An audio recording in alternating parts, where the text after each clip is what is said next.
Alors, merci à tous. J'invite tout de suite le président du conseil d'administration du Musée d'art contemporain de Baie-Saint-Paul, M. Mathieu Simard, à vous adresser la parole. Mathieu. Alors, merci Martin. Tout le monde m'entend bien, c'est correct? Alors, merci d'être ici. Je pense que pour la plupart d'entre vous, vous savez pourquoi on est ici. Oui, aujourd'hui, on a un événement qui va durer peut-être 1 heure ou 2, mais ceux qui connaissent le dossier savent que ça fait longtemps qu'on travaille ce dossier-là. Je vois Robert Labbé, que je salue, qui est ici, ancien directeur de la commission scolaire, qui connaît très bien le dossier.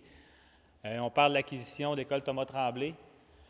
Ce dossier-là, ça fait des années 90, ça avait été prévu que l'école serait probablement donnée à l'institution parce que il y avait un lien physique et moral qui était omniprésent, mais malheureusement, la réalité financière de la commission scolaire a dû faire en sorte que c'était plus possible. Je vous fais une histoire très courte, là. Donc, on a dû négocier pour pouvoir acquérir l'école. Ça a duré peut-être 6 ans pour en arriver à la conclusion d'une entente financière. On était très heureux. Maintenant, on n'avait pas prévu ces montants-là. Et dans une organisation, quand on peut faire 4 ou 5 téléphones pour attacher le montage financier, je peux vous dire que c'est génial, c'est facilitant et ça me rend même un peu émotif parce qu'il y a un lien sentimental là-dedans. Puis ces gens-là l'ont fait de bon cœur et ça les rendait heureux de participer au montage financier. Donc, je vais les laisser s'exprimer par eux-mêmes, mais du fond du cœur, je leur dis merci, puis ils savent c'est qui. Et je vais céder la parole à M. Ouellet pour la suite des choses. Merci beaucoup. Merci, Mathieu. Alors, bonjour. Je vous remercie d'être des nôtres aujourd'hui. Je tenais à votre présence car vous êtes tous, chacun à votre façon, un partenaire essentiel de notre institution. Mathieu l'a dit, mais je vais répéter quelques mots. Nous soulignons aujourd'hui l'apport de 3 importants mécènes qui ont permis l'acquisition de l'école Thomas Tremblay en juin 2018. C'est en effet au soutien de messieurs Gilles Charret, ici présent, Marc Beauchamp, également présent, et Vincent Beauchamp, qui ne peut malheureusement être des nôtres aujourd'hui, qu'il a été possible d'acquérir l'école Thomas Tremblay. Ces 3 mécènes, personnages très bien connus dans notre communauté, ont non seulement permis de consolider notre institution, mais également permis de donner un nouveau souffle au symposium qui, après 36 ans, changeait de lieu à l'Aréna de Baie-Saint-Paul. Mais au-delà de leur générosité, la beauté de leurs gestes réside également dans leur volonté de rendre hommage à nos bâtisseurs. C'est donc avec une grande fierté que nous annonçons aujourd'hui les nouvelles dénominations de nos salles, pavillons et espaces. Premièrement, la salle Gilles Brown, anciennement la salle multi du MAC-BSP, à la mémoire du réputé chanteur et galériste Gilles Brown, propriétaire des galeries d'art Clarence Gagnon. Deuxièmement, le pavillon, pour ceux qui ont déjà vu sur la porte, le pavillon Jacques Saint-Gelais-Tremblay, anciennement l'école Thomas Tremblay du MAC-BSP, en reconnaissance du travail de bâtisseur, et je souligne bâtisseur, de Jacques Saint-Gelais-Tremblay, directeur général du MAC-BSP de 2006 à 2018. Troisièmement, le pavillon Françoise Labbé, anciennement pavillon principal du MAC-BSP, en hommage à celle qui, sans rien, ne serait arrivée, Françoise Labbé, artiste et fondatrice du MAC-BSP. 2 autres importants partenaires ont également confirmé leur soutien à long terme avec le MAC-BSP. Ainsi, la salle principale du pavillon Jacques Saint-Gelais-Tremblay portera dominément le nom de salle de Casino Charlevoix, alors que la grande cour extérieure jouxtant les 2 pavillons deviendra la place Desjardins. Je salue d'ailleurs la place de Mesdames Natacha Savard et Dominique Villemer, qui représentent la Caisse Desjardins, ainsi que l'Auto-Québec Casino de Charlevoix. Mais aujourd'hui, nous tenons à rendre hommage à 3 personnes qui, dans des moments de tempête, nous ont permis de garder le cap et d'atteindre nos buts, en plus d'atteindre et d'accroître la qualité de notre programmation. Je pense ici à mes amis Gilles Charret, Marc et Vincent Beauchamp. Au nom du conseil d'administration du MAC-VSP et en mon nom personnel, je tiens à vous remercier pour votre appui inconditionnel ainsi que pour la grandeur de votre geste qui permet aujourd'hui de rendre hommage à nos bâtisseurs. Je vous remercie. Sur ce, je cède la parole à M. Marc Beauchamp qui va vous adresser quelques mots. Merci. Alors, bonjour. Ça me fait plaisir d'être ici pour, en fait, remémorer les souvenirs de cette histoire pour moi, de quelle façon ça s'est passé. Il y avait quand même un nommé Jacques à la direction à ce moment-là, qui était quand même tenace. Il avait besoin d'avoir de l'aide. Il cherchait des gens pour essayer d'atteindre son but, puis de trouver un espace approprié et confortable pour une nouvelle génération de gens dans le milieu des arts. Alors, on sait que c'est difficile pour les jeunes de pouvoir avoir un endroit où ils ont un début d'indépendance ou une capacité à produire. Ils se sentent à un niveau de compétence un peu plus élevé. Et le fait de voir une bâtisse comme ici qui était disponible et malheureusement qui, dans ma tête, je voyais qu'il y avait quand même des gens dans l'énoncé que Jacques me donnait, des gens qui étaient dans le milieu immobilier, mais qui voulaient faire une acquisition ici. Alors, je trouvais que ça n'avait quand même aucun sens. À l'arrière d'un musée, voir le contexte dans lequel on pouvait imaginer le futur, pour moi, c'était presque un sacrilège.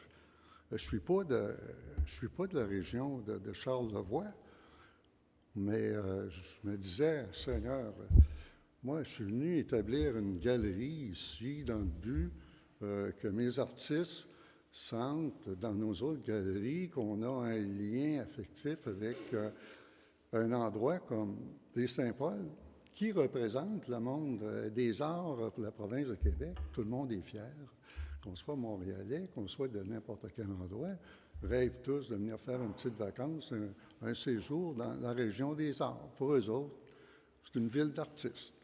Alors, c'est quand même un honneur, ça, d'avoir quelque chose où on sent qu'il y a beaucoup de création, on sent que les gens viennent pour voir de l'art. Alors, imaginons donc, on s'imagine que les gens vivent juste pour le côté physique apparent, mais c'est pas ça. Les gens apprennent à connaître qu'est-ce que c'est les premiers achats qu'ils font, qu'est-ce que c'est. Toute cette chose-là, ça amène une foule de connaissances, ça amène des gens intéressants et on fait connaître nos artistes. Et on veut faire connaître également les artistes qui sont aussi d'autres générations, qui arrivent avec une forme d'art qui est différente, où on va changer le paysage en quelque chose, d'autre chose, mais avec de la couleur, avec des idées qu'on n'est pas habitué de voir. Alors je me disais, il faut créer aussi un endroit physique où tout le monde a le droit de s'exprimer et tout le monde doit apprendre à s'exprimer avec ces nouvelles générations-là, nouvelles formes. Alors, tranquillement, je me suis dit, regarde, on a fait une évolution. On commençait avec une galerie dans un coin où tout le monde nous disait, on va crever. Quand on a ouvert notre première galerie dans le Vieux-Québec, c'était épouvantable. On va crever. Le domaine de l'art est en train de tomber, il y a des problèmes, tout le monde est en difficulté. Mais il faut y croire. Si on a un projet, il faut travailler. Alors là, ça me rappelait, je disais, hey, ici, là, il y a un problème. Là. Il y a une structure qui est là, qui peut être adaptée à des jeunes qui vont nous représenter. Puis quand ces gens-là vont être connus un jour, tout le monde va se les arracher pour pouvoir les interviewer, les rencontrer. Là, c'est un petit génie, c'est un créateur. Mais il faut lui donner une chance d'être vu. Alors, pour moi, c'est la raison majeure pourquoi on a décidé, on aurait pu investir ailleurs, parce qu'on était à ouvrir d'autres galeries à l'extérieur, dans d'autres provinces, puis On sait toujours où la mettre, là, cet argent-là, pour essayer de grossir. Pourquoi on veut grossir aussi dans ces galeries-là? C'est parce qu'on veut que nos artistes aient une possibilité d'être vus le plus possible par des gens qui sont capables d'expliquer leur forme. Ces gens-là sont capables de créer, de l'expliquer. Ils n'ont pas tous la capacité d'être capables de le faire. C'est facile pour d'aucuns, c'est très difficile pour d'autres. C'est comme faire le tableau. Alors moi, dans ma tête, je me disais, quand j'ai commencé, des gens m'ont encouragé. Il y a d'autres qui décourageaient. Ils disaient, c'est un fou, ce qu'il fait là. Il y avait une banque voisine de mon première galerie qu'on a achetée. Ouais, j'allais faire des dépôts là, de circonstances, puis les employés me parlaient, « Monsieur Beauchamp, vous n'avez pas peur, vous, d'être dans le domaine? Vous allez perdre de l'argent avec ça, c'est terrible, terrible. » Bien, ça dépend. Pourquoi, vous basez sur quoi? Bien, la directrice, elle me disait, nous autres, on finance, on a beaucoup d'argent d'investi dans des galeries qui sont tout en train de tomber. Bien oui, c'est que vous voulez. Mais vous, bien moi, je sais que je ne tomberai pas. Je sais que je vais travailler. Je sais que je vais faire des efforts. On n'a rien sans peine. Il faut travailler, il faut penser au futur. Puis moi, quand j'ai vu ça ici, là, il me semble que je me serais vu jeune artiste, possibilité de venir adosser au musée, venir faire de la création. Ça te donne une idée, ça te donne une envie. Bien, moi, cette envie-là, je voulais qu'il l'aille, je voulais que ça arrive.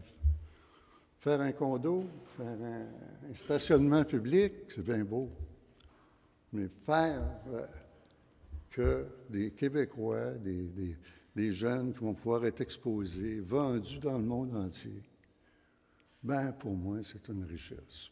Et c'est la raison pour laquelle on a décidé de faire ça, faire un don, non pas pour s'enrichir, mais pour enrichir l'esprit des jeunes qui ont un lieu sacré là, pour eux autres.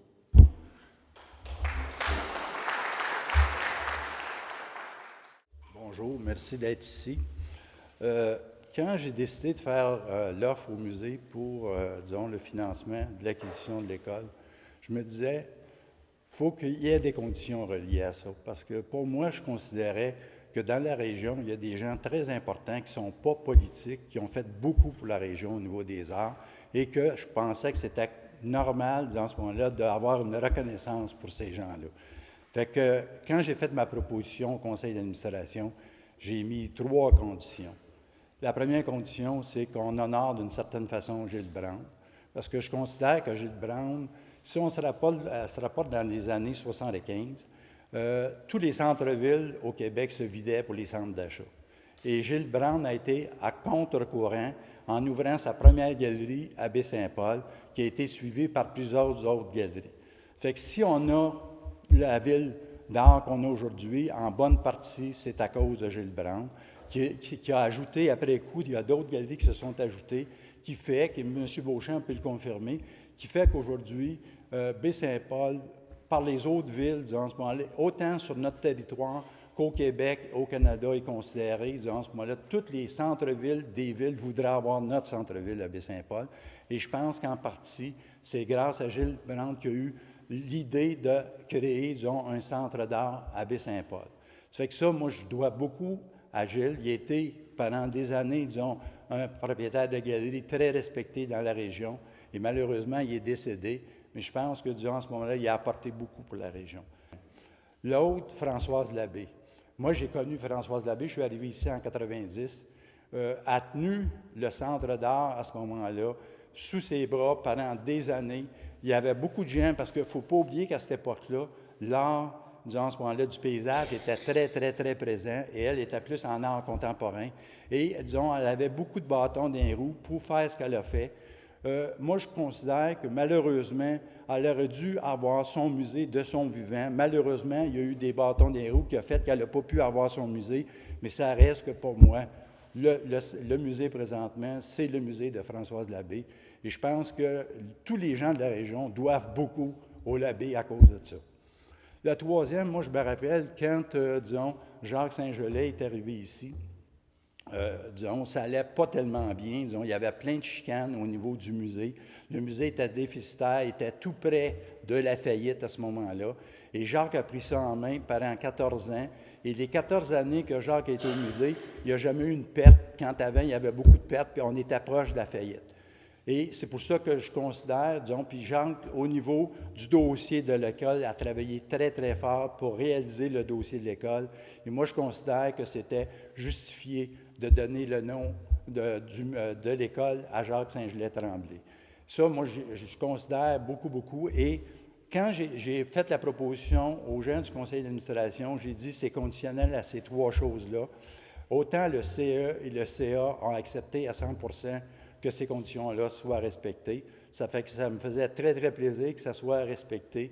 Et je l'ai fait durant ce moment-là. Pour les gens, souvent, on regarde les politiques qui font des choses, mais souvent, c'est des gens qui travaillent très, très fort, qu'on voit beaucoup moins, qui font avancer les choses dans des villes. Et je considère que ces 3 personnes-là ont fait avancer beaucoup les choses dans les villes.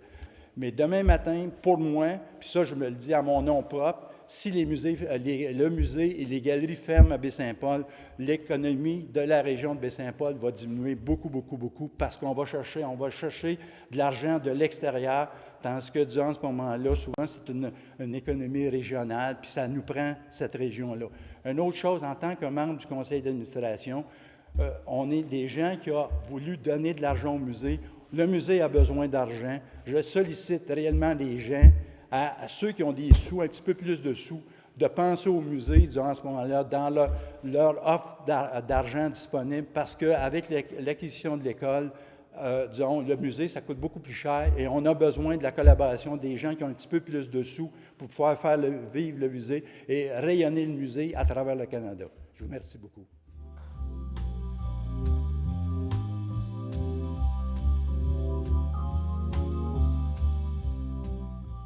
En compagnie de Martin Ouellette, directeur du Musée d'art contemporain de Baie-Saint-Paul, on a eu une conférence de presse qui annonçait en fait l'apport de 3 importants partenaires qui ont permis de faire l'acquisition du pavillon où on se trouve présentement. Et là, ce que j'ai pu comprendre, c'est que c'est un travail qui s'est fait en longue haleine et qui a abouti finalement aujourd'hui.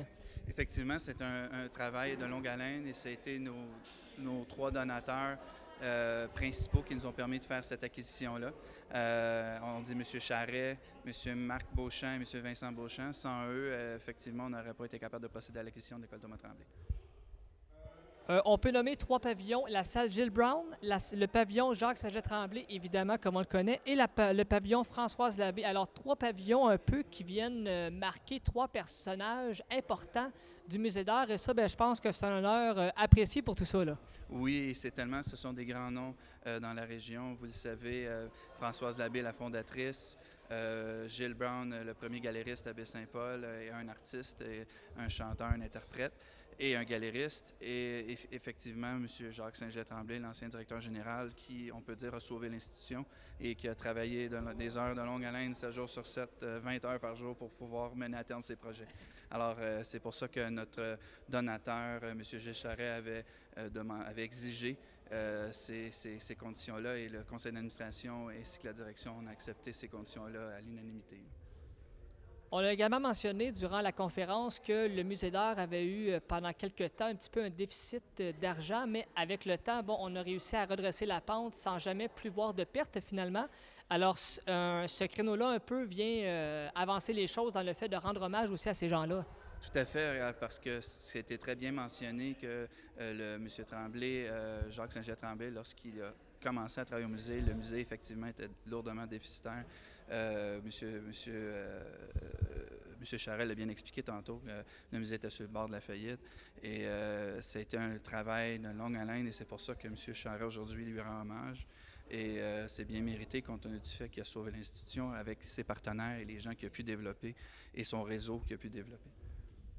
Aussi, bon, on peut compter 2 autres partenaires. On parle Salle Casino de Charlevoix et la Place des Jardins. Donc, eux, là, juste pour rappeler un peu à quel momentum qu'on va voir ces noms-là ici apparaître. C'est déjà le cas, c'est déjà affiché.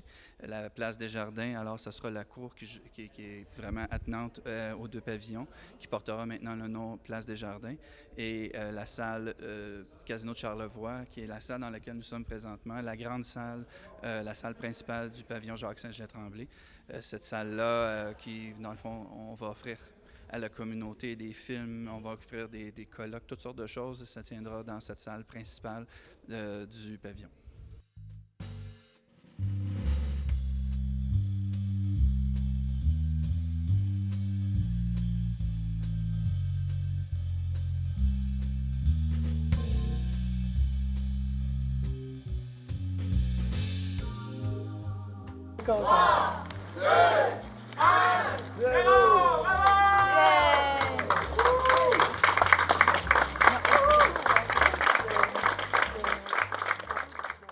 Jimmy Perron, bienvenue. Vous avez inauguré ce soir une nouvelle installation. Parlez-moi de In Vivo, s'il vous plaît. In Vivo, c'est un collectif qui est composé de 4 artistes de différents médiums. Jean Godreau, Émilie Bérubé, puis Jérôme Delapierre pour ce collectif-là. On a apporté au collectif Jérôme Delapierre et Émilie font des projections multimédia. Puis moi et Jean Godreau, on fait de l'art visuel plus au niveau de la peinture puis de la sculpture. Donc c'est un collectif qui a été formé pour fusionner ces 4 médiums-là. Et qu'est-ce que ça veut dire In Vivo? In Vivo, si on se rapporte un peu à In Vitro, c'est des expériences qu'on fait en laboratoire sur des organismes vivants qu'on contrôle. In Vivo, c'est des expériences sur la nature qu'on fait dans la nature même. On met en place certaines conditions dans la nature, puis on regarde évoluer comment que ça évolue dans la nature.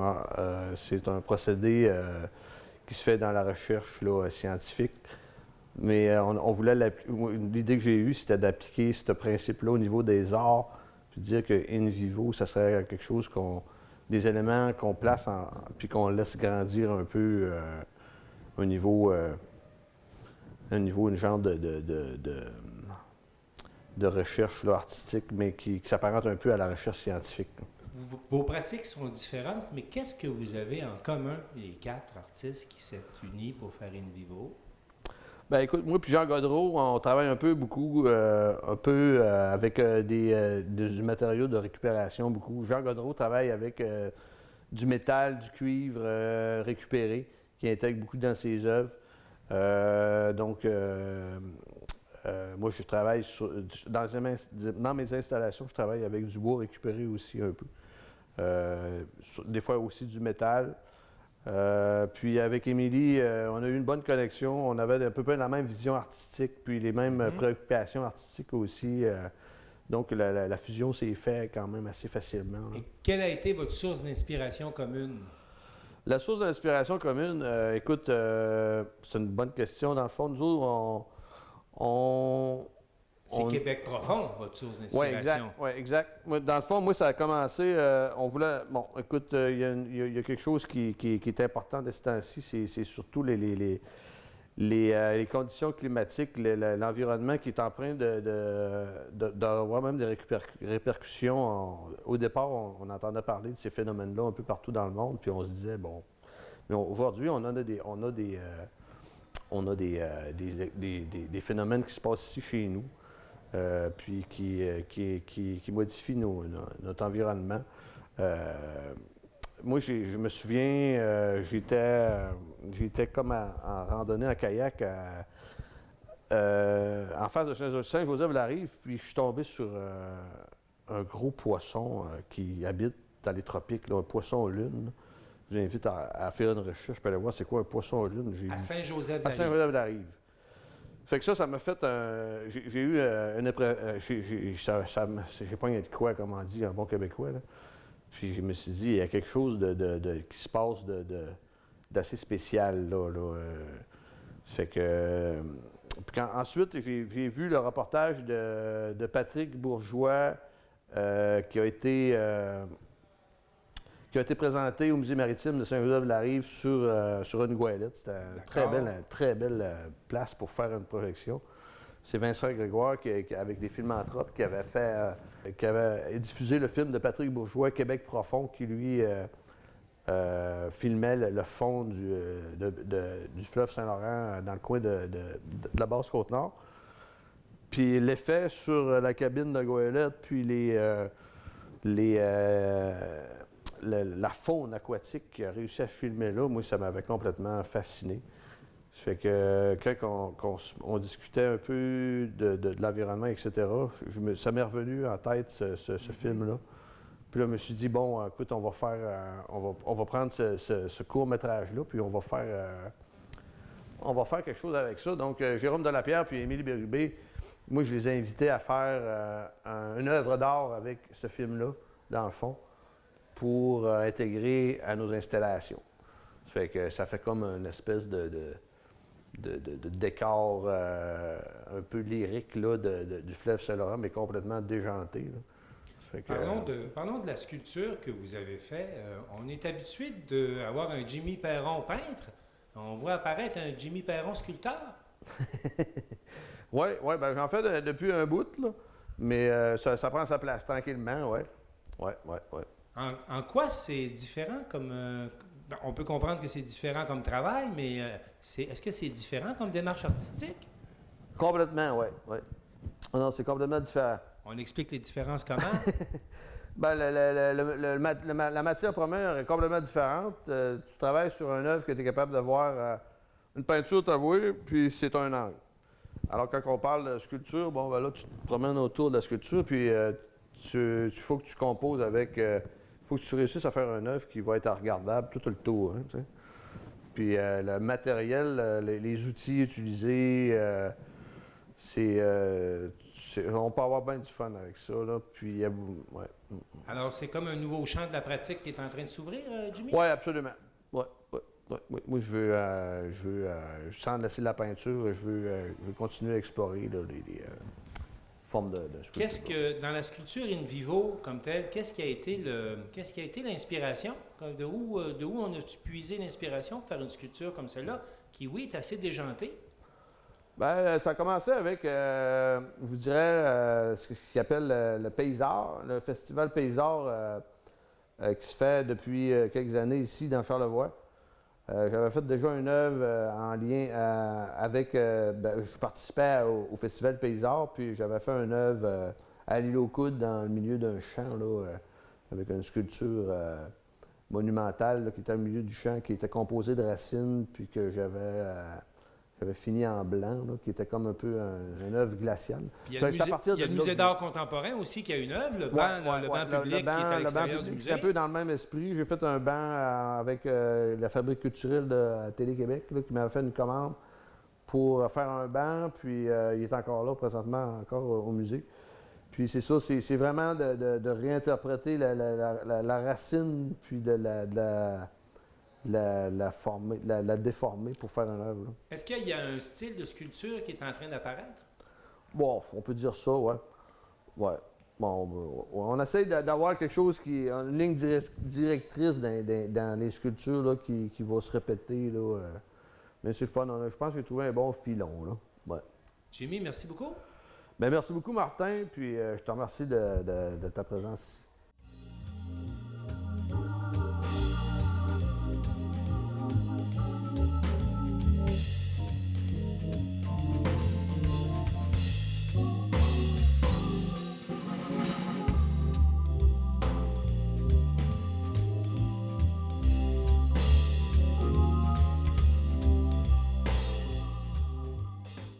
Alors, M. Jacques Saint-Gelais-Tremblay, anciennement, on peut le dire maintenant, directeur général, effectivement, du Musée d'art contemporain. Ça va bien? Oui, très bien. Je fais partie du Club des Ex.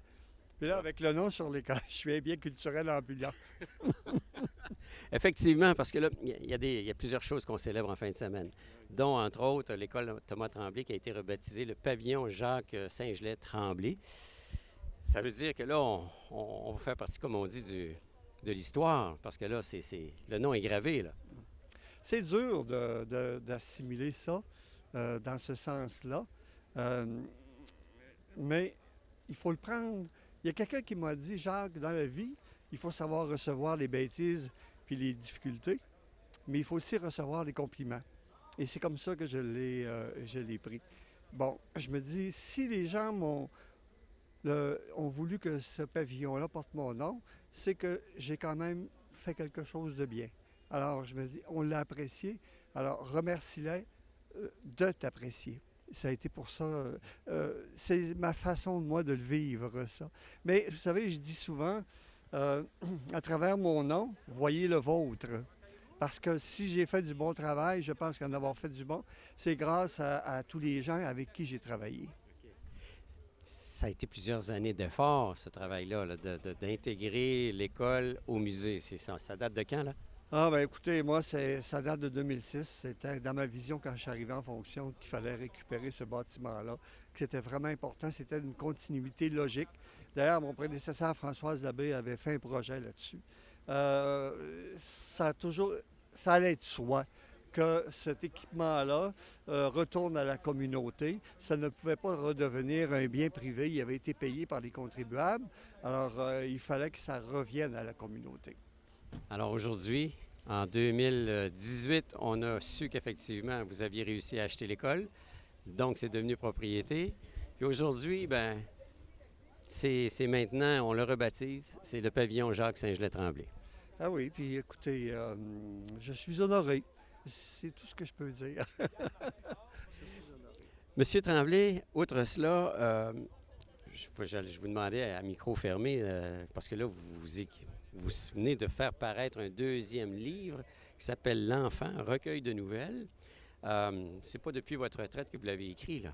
Je l'ai terminé à ma retraite, mais je l'avais commencé il y a à peu près 2 ou 3 ans, à temps perdu. Mais je n'arrivais pas à me concentrer, j'avais trop de travail. Et quand j'ai terminé au musée, ça a été une évasion pour moi.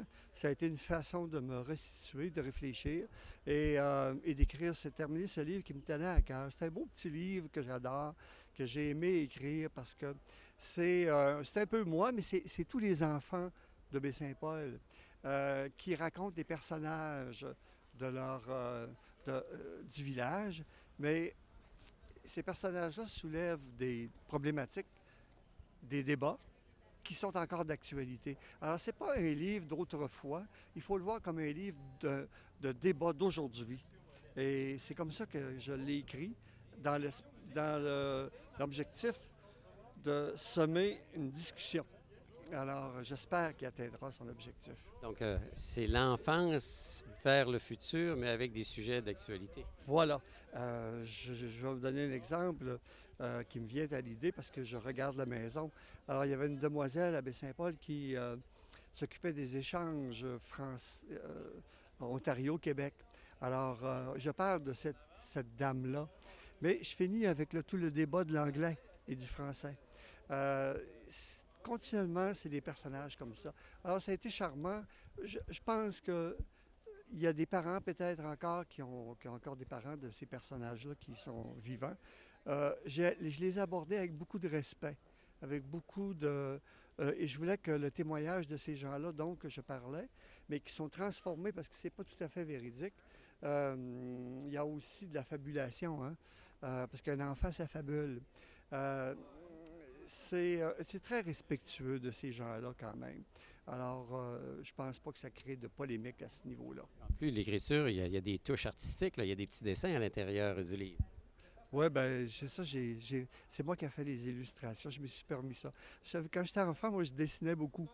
Ça s'est perdu, cette habitude-là, avec le temps.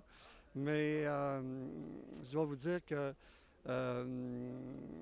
à temps perdu, des fois, je peinture, je fais des tableaux à la maison, mais je les sers parce que j'ai travaillé dans des endroits où il y a tellement de belles œuvres que j'ose même pas montrer à personne ce que je fais. Voilà. Par gêne ou par respect? Les deux. Alors, je sais qu'il y a une activité, une célébration qui va commencer. Merci pour ce témoignage. Merci pour ce beau livre. Merci pour l'héritage que vous laissez. C'est le résultat de plein d'efforts. Je dirais aussi d'une persévérance, hein, parce que là, ça a pris, comme vous dites, depuis 2006 à réaliser tout ça. Mais là, c'est fait maintenant. Alors, c'est l'avenir qui dira ce que ça va devenir. Je vous dirais, je suis toujours parlant. Je paraphrase la chanson Toujours vivant. Alors, je me garde un doigt de parole. À suivre. Moi, je vous remercie beaucoup aussi de la collaboration que j'ai eue de TVCO pendant toutes ces années-là. Ça a été très constant. Et quand je suis arrivé en fonction en 2006 ici, ce qui m'a surpris, c'est la qualité des médias ici dans la région. Puis des médias qui sont travaillants et qui rapportent les choses, qui vont dans des événements. Puis on sait qu'ils n'ont pas les plus gros salaires. Alors, j'ai l'occasion de le dire, là, puis je suis content. Il y a une espèce de passion qui est dans ces gens-là, qui travaillent dans les médias, dans Charlevoix, Baie-Saint-Paul, qui est extraordinaire. Parce que des fois, là, je me souviens, je faisais des vernissages au musée, puis les journalistes avaient 2, 3 activités dans la soirée, puis ils venaient au musée pareil, là. Mais je vous rends hommage. C'est quand même un musée d'importance. C'est un incontournable. Je pense qu'il mérite sa place. Merci beaucoup.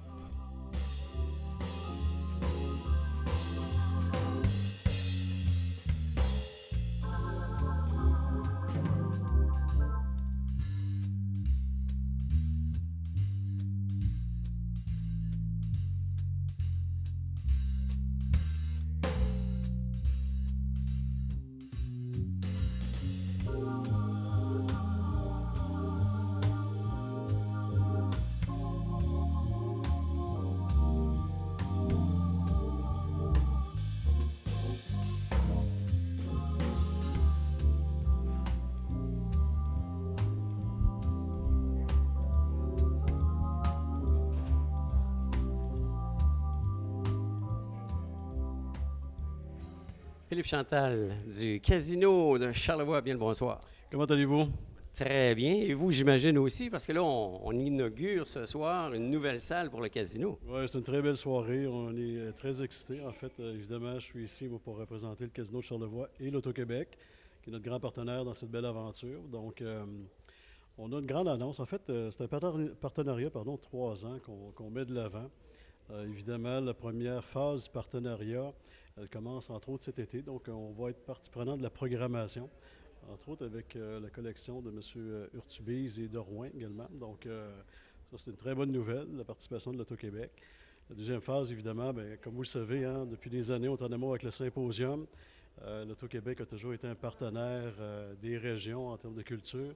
Donc, évidemment, pour nous, ça va de soi de s'associer à nouveau. Donc, pour les 3 prochaines années, nous serons le présentateur officiel du symposium d'art national de Baie-Saint-Paul. Donc, on est très heureux de ça. Évidemment, aussi, on en profite pour bonifier le prix coup de cœur du public qui sera remis à l'artiste dont le public sera tombé en amour. Donc, une bourse de 3 000 $ qu'on va remettre. Et bien, ce soir, il y a quelque chose de spécial. Puis, on est ici pour dévoiler, entre autres, la nouvelle salle du Casino de Charlevoix, qui, dans l'école de Thomas Tremblay, prend son envol ce soir. Donc, on est très heureux. Alors, dans les fêtes, qui dit Casino, dit l'Auto-Québec, les arts, ça a toujours été important. C'est toujours important. On sait la collection de l'Auto-Québec, depuis 40 ans, on est pratiquement rendu, je crois, à environ 5 000 œuvres, 5 000 œuvres de Québécois à travers toutes les provinces du Québec. Donc, on voit vraiment une volonté ferme là, de l'entreprise de participer à cette croissance-là. Évidemment, on est heureux parce que ici, ça va nous permettre là, de mettre en valeur tous ces belles œuvres-là, évidemment. Donc, on est très, très fiers. Donc, on court la chance de pouvoir voir certaines œuvres qui appartiennent à l'Auto-Québec ici même dans cette salle? Bien, en fait, au musée, donc on va faire partie de la programmation là, avec de Rouen cet été et sur Urtubise par la suite. Donc, ça va permettre aux gens là, de pouvoir constater là, la qualité de toutes les œuvres qu'on a. En fait, on connaît votre association avec le musée, mais le Casino de Charlevoix, outre le fait qu'il soit situé à la Malbaie, voisin du manoir Richelieu, je veux dire, vous aimez, comme je vais dire, vous étendre dans le fond, montrer que vous êtes bien présent dans la région. Bien, c'est pour ça qu'on l'appelle le Casino de Charlevoix. Donc, c'est important d'être partout dans Charlevoix. Évidemment, la région nous fait rayonner, donc ça va de soi qu'on participe à son rayonnement également. Donc, on ne veut pas juste se concentrer sur la Malbaie, mais on est très présent ici à Baie-Saint-Paul. Donc, c'est pour ça qu'on a cette association-là avec le Musée d'art contemporain. C'est une association dans laquelle on est très, très fiers. Donc, c'est un plaisir d'être ici ce soir. Vous célébrez cette année les 25 ans du Casino dans Charlevoix. C'est quand même une belle marque de présence. Le 24 juin prochain, donc le 25e anniversaire déjà. On est fébrile parce que là, on est dans les derniers préparatifs de toutes les activités qui vont entourer le 25e. Je dois t'avouer que mon équipe a travaillé très fort pour nous offrir une programmation digne d'un 25 ans. Donc, c'est un rendez-vous. Là. Évidemment, à partir du 24 juin, là, les célébrations vont commencer. Plusieurs activités. On a des belles surprises aussi qui s'en viennent. Donc, une grande année devant nous. Vous, ça fait 4 ans, 5 ans que vous êtes présent là, comme directeur ici? Je suis ici à Charlevoix, à la barre du Casino de Charlevoix depuis octobre 2013, donc un peu plus de 5 ans et demi déjà, oui. Puis depuis 5 ans, on regarde la transformation que le casino a connue. Vous êtes pratiquement l'instigateur de tout ça, là. Bien, je ne veux pas en prendre le crédit seul. C'est un énorme travail de l'équipe. Évidemment, comme vous le savez, la Société des casinos a pris un virage divertissement, donc on met beaucoup d'emphase là-dessus maintenant au niveau de notre opération. Il y a été un temps où est-ce que les gens venaient uniquement pour le jeu. Maintenant, les gens viennent parce qu'ils veulent avoir du plaisir, ils veulent avoir une expérience qui est totale. Donc, évidemment, avec les ajouts de nouveaux produits qu'on a faits dans les dernières années, on fait en sorte que chaque visite pour chaque client est unique. Donc, tout le monde en a pour son compte. Donc, on est bien fiers de ça. C'est difficile pour moi de ne pas vous en parler. On sait que présentement, il y a Québec qui tire la couverte de son bord un petit peu, Charlevoix qui veut effectivement montrer que non, c'est primordial pour la région. Vous êtes un peu entre l'arbre et l'écorce, considérant votre statut ici par rapport au fait qu'on débat sur le sujet. Je veux dire, comment anticipez-vous l'avenir, vous? Dans le fond, comme je l'ai dit précédemment, il y a une étude qui est en train de se terminer. Elle sera remise au gouvernement, puis à partir de là, bien, on verra la suite des choses. Donc, à ce stade-ci, là, malheureusement, j'ai rien d'autre à ajouter. On n'a pas de contrôle là-dessus. On n'a pas de contrôle là-dessus, donc on traversera le pont rendu à la rivière, comme certains disent. Bien, félicitations. Très heureux de savoir que Charlevoix et la région de l'Ouest avec Baie-Saint-Paul et le Musée d'art contemporain maintenant a sa salle Casino de Charlevoix. Alors, peut-être qu'on viendra effectivement célébrer d'une façon beaucoup plus régulière ici dans cette salle. Puis on saura où est-ce qu'on va avec ça. Bien, tout à fait. C'est une salle qui s'apprête bien à différentes activités. Donc, c'est pour ça qu'elle est plus qu'intéressante. Et son association là, avec le Casino de Charlevoix est tout à fait naturelle. Donc, on est très heureux de ce partenariat-là. Philippe Chantal, merci beaucoup. Merci à vous. Bonne soirée.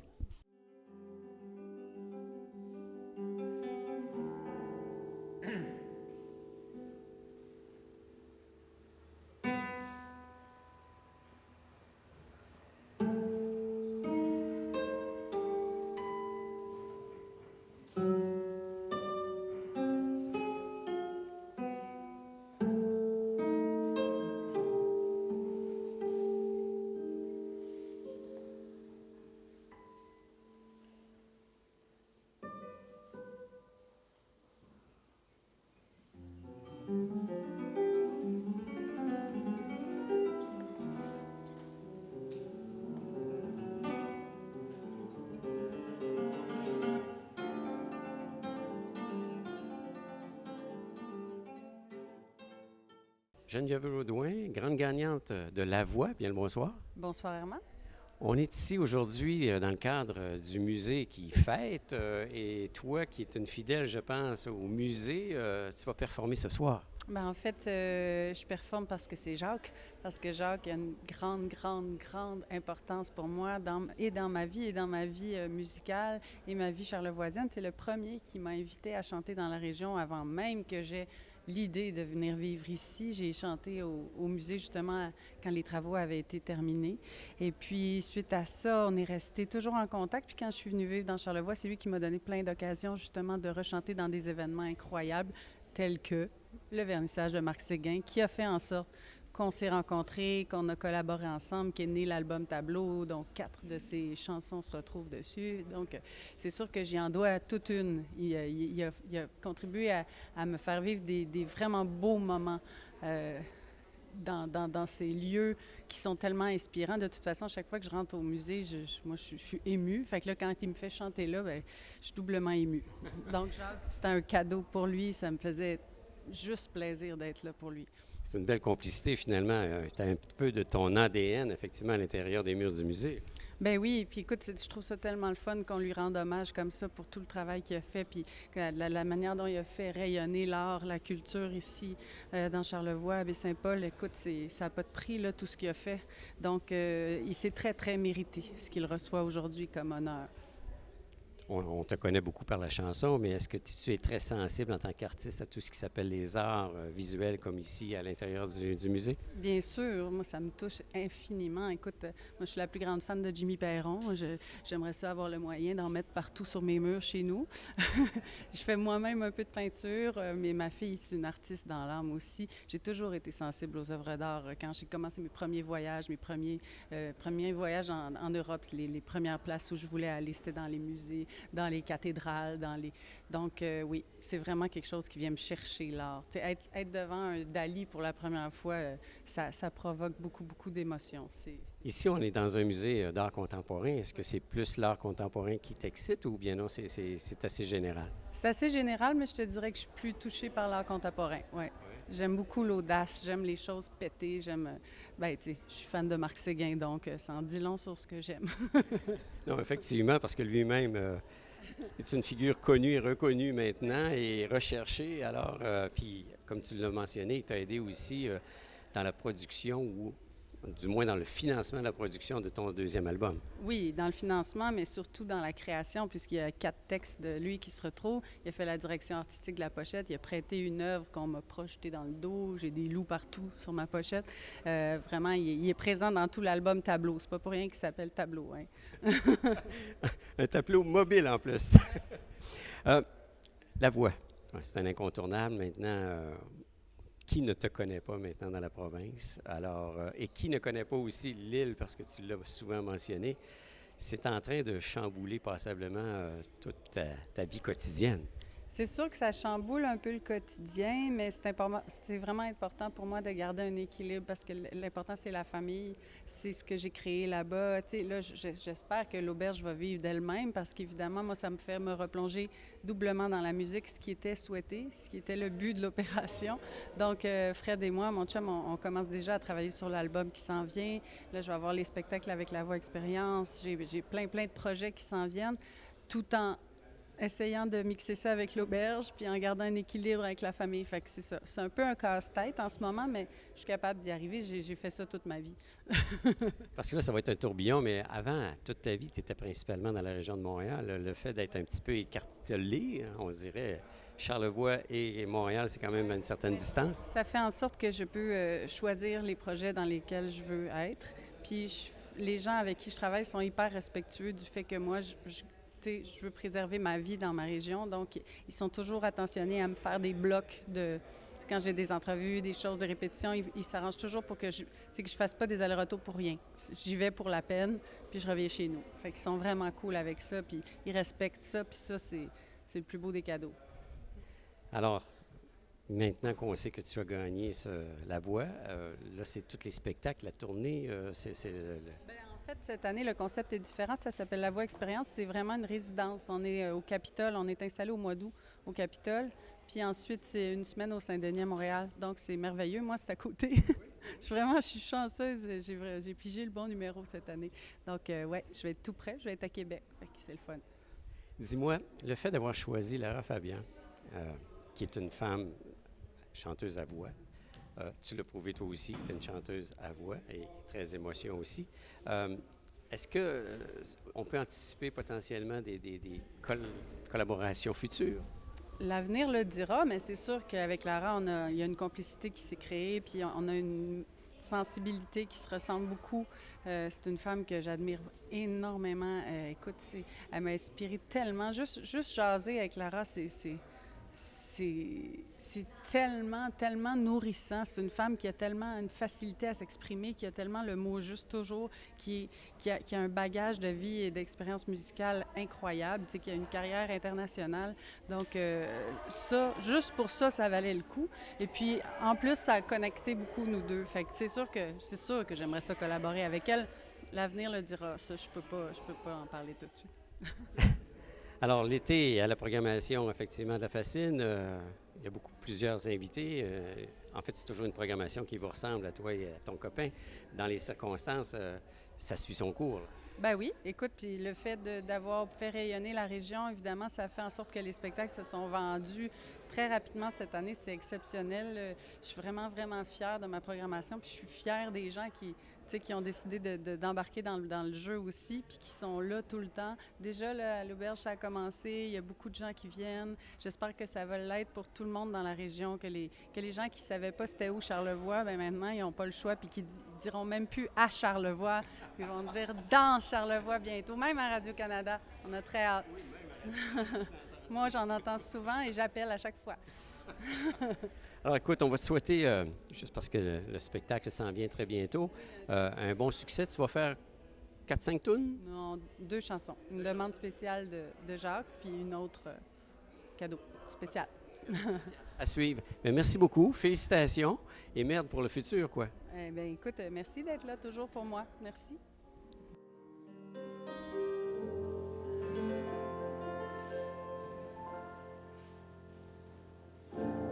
Quand les hommes vivront d'amour, il n'y aura plus de misère et commenceront les beaux jours. Mais nous serons morts, mon frère. Quand les hommes vivront d'amour, ce sera la paix sur la terre. Les soldats seront troubadours, mais nous serons morts, mon frère.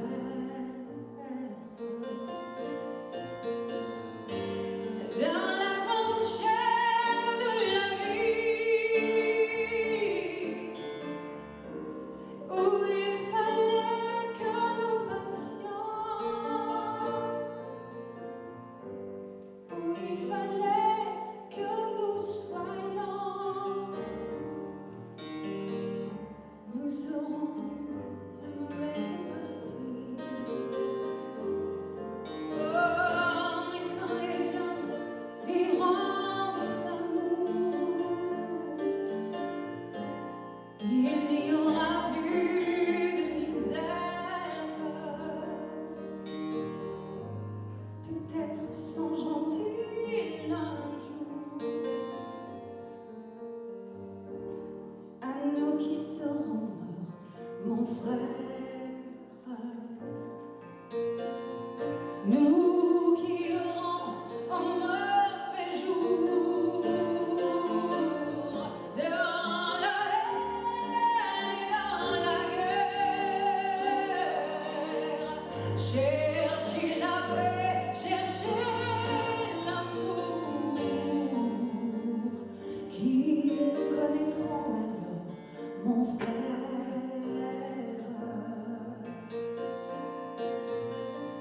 Dans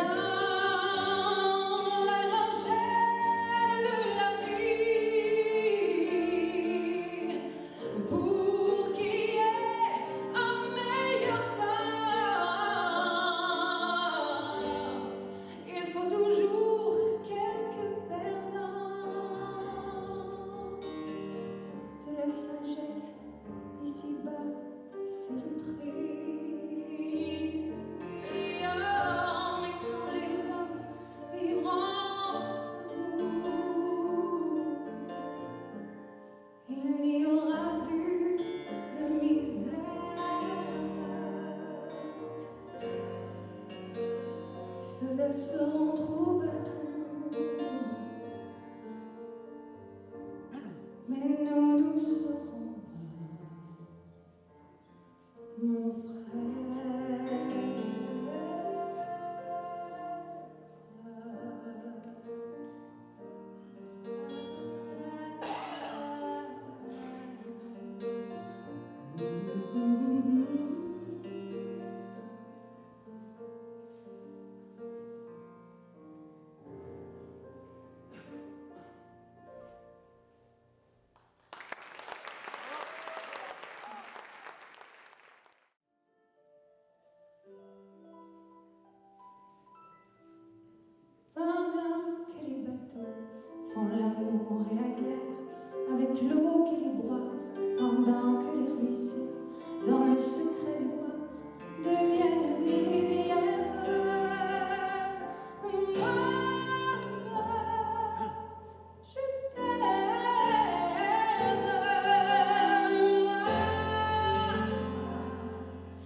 soleil, plus haut que les nuages, fait ses nuits et ses jours, pendant que séparés continuent des voyages chargés d'autant d'amour.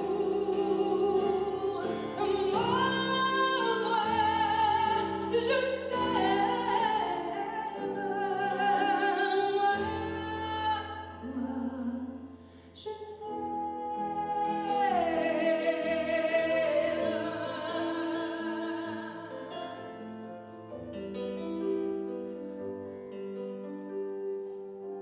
pendant que les grands vents imaginent des ailes au coin secret de l'air, pendant qu'un soleil blanc au sable des déserts dessine des margelles. Moi, je t'aime. Moi, je t'aime.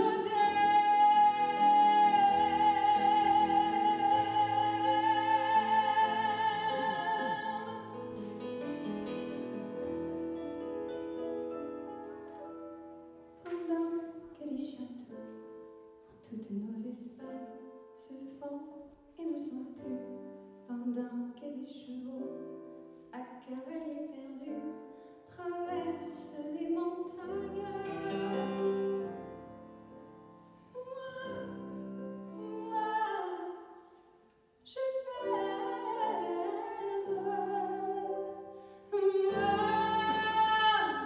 Moi, je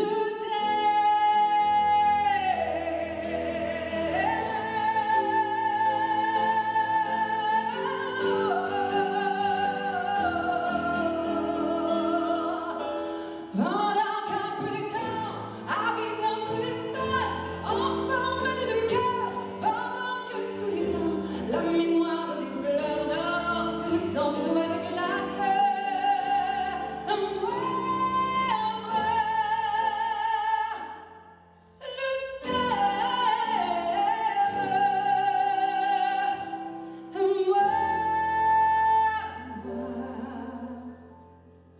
je t'aime. Moi, je